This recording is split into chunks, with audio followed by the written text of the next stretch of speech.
Katatagan sa pagbangon ng mga kababayan nating sinalanta ng kalamidad at kaguluhan.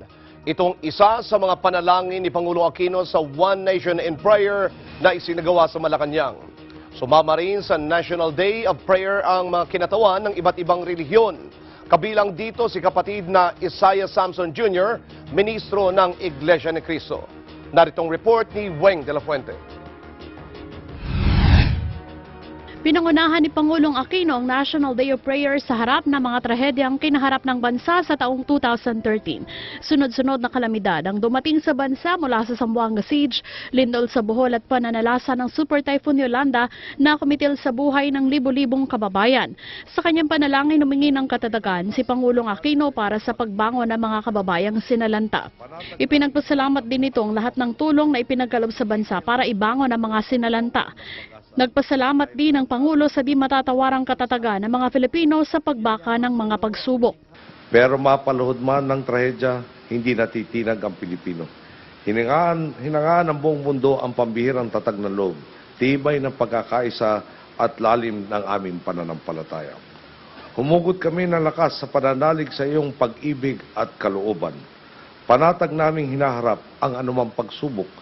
Hindi kailanman sumusuko at nawawalan ng pag-asa dahil alam naming nariyang kayo't hindi nawawala sa aming tabi. Gumagabay, nagbabantay at kasamang pumapasan sa mga suliranin. Nakilahok din sa National Day of Prayer ang mga kinatawan ng iba't ibang reliyon. Kabilang sa nanguna, si kapatid na Isaiah Samson Jr., ministro ng Iglesia ni Cristo.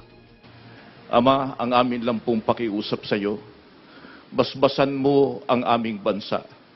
Alang-alang po sa iyong mga anak, sa iyong mga lingkod, nakikiusap kami na sana'y iligtas mo sa mga malalaking kapahamakan. Alam namin na kayang-kaya mong gawin yun sapagkat ikaw ang Diyos na makapangyarihan sa lahat, may-ari ng aming buhay at lakas.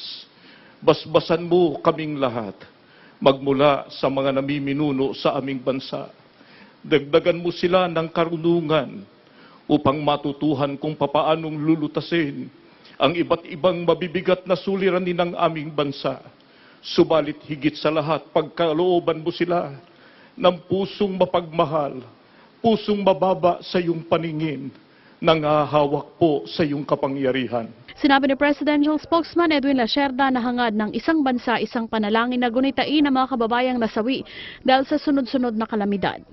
And so, this is a time where the President would like the nation to remember the fallen and also to bring solidarity and to unify the nation as we continue to do the rebuilding of all the affected areas. Labas naman daw ang isyu ng EDSA Dos People Power Revolution sa pagpili ng araw ng pambansang panalangin. Hindi raw ito ikinonsidera sa pagtatakda ng naturang aktibidad. Weng de la Fuente, Eagle News.